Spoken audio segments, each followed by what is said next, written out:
Hi, I'm Frank Dowling, Head of Business Sales for Telecom. And I first got into mentoring through the First Foundation, which is a program Telecom supports. In the retail stores, we actually have had, I think, 8 First Foundation scholars through.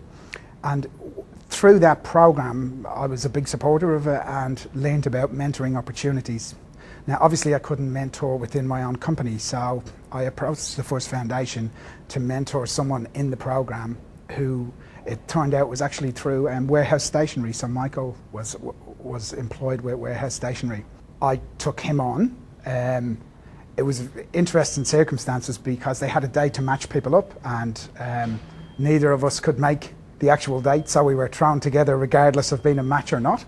But you know, I've mentored Michael for 4 years now, and it's been very, very rewarding for me. It's had its challenges as well. The First Foundation takes on students who wouldn't necessarily have the opportunity to do well in life for various reasons, low socioeconomic or maybe from a challenged home. Michael, it turns out, was from a very solid home, actually. In fact, his parents have got the best relationship I've ever seen. So Michael just had other challenges. So it was really interesting to learn from his parents too, extremely good parents.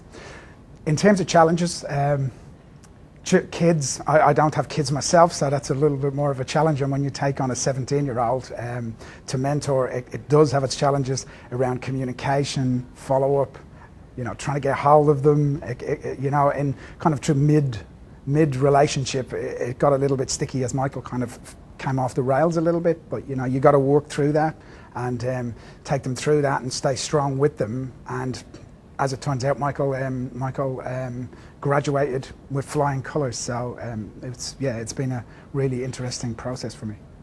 Well, you know, being very busy and on the road quite a bit, it does have its challenges. But if you commit, you've really got to make that time, you know, for that person who does rely on you. You know, it's not always necessarily about formal mentoring. You know, as long as you keep in touch on the phone. I worked ways around it. Michael would come around maybe with his girlfriend sometimes for dinner. That's quite a good way to catch up. You know, sometimes if we don't want it to be heavy duty, maybe we just go to the pictures and watch some super violent movie that he likes to watch, or generally just maybe even, you know, he's in uni in the city, so maybe we just catch up for a burger or somewhere in town at lunch. So there's ways around it, and you can do it, but you've both got to be committed to land that. Yeah. So my advice to somebody who was thinking about becoming a mentor is to be really clear on what you want from it, and ensure that you will be able to give the time and the dedication needed, because, you know, even things like, do you plan to travel? Are you going to be in the role for X amount of time? Because when you commit yourself to that person, you know, that they rely on you for X amount of years, for however long you commit to. I think that's really important. And just be wary around your own family and what you can do in terms of commitments to them would be my advice. But you know, it's a great thing to do, and it's really rewarding. So, you know, if you can give that time to give somebody guidance and help them become a better person, I would suggest you go for it.